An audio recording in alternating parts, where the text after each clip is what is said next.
Kisah Syekh Abdul Aziz Ad-Dabbagh. Assalamualaikum warahmatullahi wabarakatuh. Kisah seorang wali Allah yang namanya tercatat di Lauhil Mahfudz sebagai penghuni neraka. Kisah wali Allah yang namanya tertera di Lauhil Mahfudz sebagai penghuni neraka. Ada seorang sufi dari kalangan tasawuf yang bernama Syekh Abdul Aziz Ad-Dabbagh. Beliau di kalangan tokoh tasawuf termasuk ulama kelas atas, wali min auliyaillah, ahli ibadah.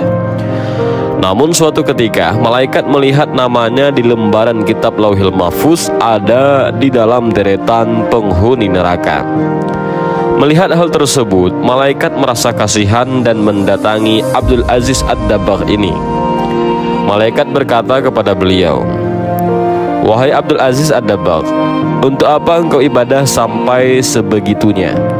Sedangkan aku melihat namamu di lembaran Lauhil Mahfudz, engkau adalah penghuni neraka. Mau ibadah bagaimanapun, engkau tetap akan masuk neraka." Kemudian Abdul Aziz menjawab, "Wahai malaikat, surga dan neraka bukan urusanku. Aku diciptakan oleh Allah hanya untuk beribadah kepadanya. Sebagaimana Allah berfirman, tidaklah aku ciptakan jin dan manusia kecuali hanya untuk beribadah kepadaku. Mau aku masuk surga atau neraka, itu haknya Allah," kata Abdul Aziz Ad-Dabbagh. Dan subhanallah, benar-benar ikhlas beliau dalam melakukan ibadah kepada Allah. Dan malaikat pun kagum akan hal itu. Kemudian malaikat kembali ke Lauhil Mahfudz dan melihat nama Abdul Aziz Ad-Dabbagh sudah diubah oleh Allah menjadi penghuni surga, sebab Allah berhak menetapkan kitabullahnya. Lantas malaikat kembali menemui Abdul Aziz dan berkata kepada beliau, "Wahai Abdul Aziz, ada kabar gembira. Baru saja aku melihat namamu oleh Allah diubah menjadi penghuni surga." Abdul Aziz menjawab, "Alhamdulillah. Tapi sekali lagi malaikat, surga dan neraka bukan urusanku. Aku beribadah hanya untuk menggapai ridhonya Allah. Kalau Allah ridho aku di neraka, ya itulah tujuanku." Malaikat pun takjub dengan keikhlasan Abdul Aziz dalam beribadah dan berkata, "Wahai Abdul Aziz, ikhlasmu inilah yang membuat Allah ridho dan mengubah namamu menjadi penghuni surga." Lantas Syekh Abdul Aziz Ad-Dabbagh ini bertanya kepada malaikat, "Bila ikhlasku tadi yang membuat Allah ridho kepadaku, lalu kira-kira dosa apa yang membuat Allah murka kepadaku sehingga aku menjadi penghuni neraka?" Kemudian malaikat bercerita, "Engkau ingat ketika engkau masih kecil, ketika umurmu sekitar 15 tahunan? Apakah engkau ingat ketika engkau tidur di kamar tidurmu, kemudian engkau mendengar suara langkah kaki ibumu menuju tempat tidurmu untuk menyuruhmu membeli sesuatu di pasar?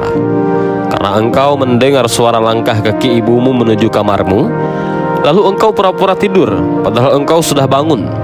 Kau pura-pura tidur agar engkau tidak disuruh pergi ke pasar. Ketika ibumu membuka pintu kamarmu dan melihatmu masih tidur, ibumu merasa kasihan dan tidak jadi menyuruhmu ke pasar. Sebab engkau bohongi ibumu, maka Allah murka dan menjadikan namamu sebagai penghuni neraka." Mendengar cerita dari malaikat, Syekh Abdul Aziz Ad-Dabbagh pun beristighfar memohon ampun kepada Allah Subhanahu wa ta'ala. Dan semenjak kejadian tersebut, Syekh Abdul Aziz Ad-Dabbagh di sisi umurnya tidak pernah berceramah kecuali tentang berbakti kepada orang tuanya. Dan setiap orang yang datang kepada beliau selalu diwasiatkan dengan wasiat yang sama, yaitu tetap berbakti kepada orang tuanya. Sahabat, mari kita renungkan sejenak. Padahal kesalahan beliau hanyalah pura-pura tidur. Lalu bagaimana dengan orang-orang yang sampai membentak ibunya? Bagaimana yang sampai memasamkan wajahnya kepada ibunya? Yang mengeraskan suaranya di depan ibunya? Yang sampai tidak memberi nafkah, bahkan mendahulukan kepentingan istrinya di atas kepentingan ibunya? Dan bahkan yang sampai membuat menangis ibunya? Bagaimana kira-kira nasibnya? Mari kita belajar bersama-sama untuk lebih berbakti kepada orang tua kita, baik yang masih hidup ataupun yang sudah wafat. Jangan meremehkan dosa kecil, karena dikhawatirkan justru di situ ada murkanya Allah. Jika tangan kita masih sulit untuk berbuat baik kepada orang tua, maka ringankanlah lisan kita untuk senantiasa mendoakan kedua orang tua kita.